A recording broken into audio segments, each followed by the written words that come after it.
Carl Register nagyon szeretett biliárdozni, és nagyon sokat tud a sportszerekről is. Amikor a biliárdákokat forgalmazó internetes vállalkozását elindította, csak esténként dolgozott, gondolva, hogy megbirkózik a megrendelésekkel. Teltek az évek, és Carl feleségével együtt otthagyta teljes idejű állását, hogy növekvő online vállalkozásukkal foglalkozzanak. Úgy gondolom, hogy mindenki el tudja végezni ezt a típusú munkát, hogyha eléggé odaszánt és hajlandó dolgozni. De ahhoz, hogy sikeresek legyünk és tényleg bővölködjünk, követnünk kell Isten bibliai útmutatásait.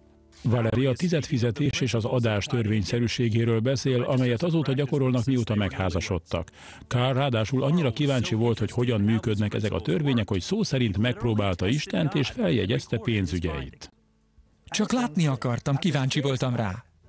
Carl megnövelte tizedét a szokásos 10%-ról 11%-ra, és közben leírta heti bevételeit. Eldöntöttem, hogy 1%-kal többet adok, és megnézem, történik-e valami. És történt is, azonnal. Tehát Carl tovább folytatta a próbát. A 11% helyett megnöveltem 12%-ra, és ismét nőttek a bevételeim, amiket továbbra is feljegyeztem.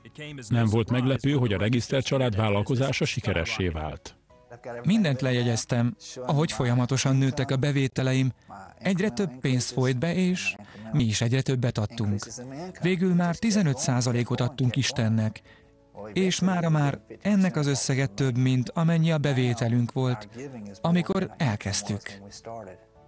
Carl és Valerie többek között a CBN-nek is adakoznak, már több mint 12 éve hűséges partnereik. Bárhova is megy a CBN, lehet látni, hogy Isten munkáját végzik. Ez nekünk is lehetőséget ad, hogy támogassuk Isten országát, és hogy támogassuk Jézus Krisztus evangéliumának hirdetését. Hisznek a tizedfizetés és az adakozás törvényszerűségében, számukra ez nem bonyolult, egyszerűen így fejezik ki Isten iránti engedelmességüket. Ellentmond minden logikának, ám hogyha adok, akkor az megnöveli a bevételeimet, akármennyire is értelmetlenül hangzik. Az ember csak ámul azon, hogyha odaadjuk neki azt, ami az övé, Isten mennyire meg tud áldani. Sokkal magasabb szinten, mint ahogy azt elképzelhetjük.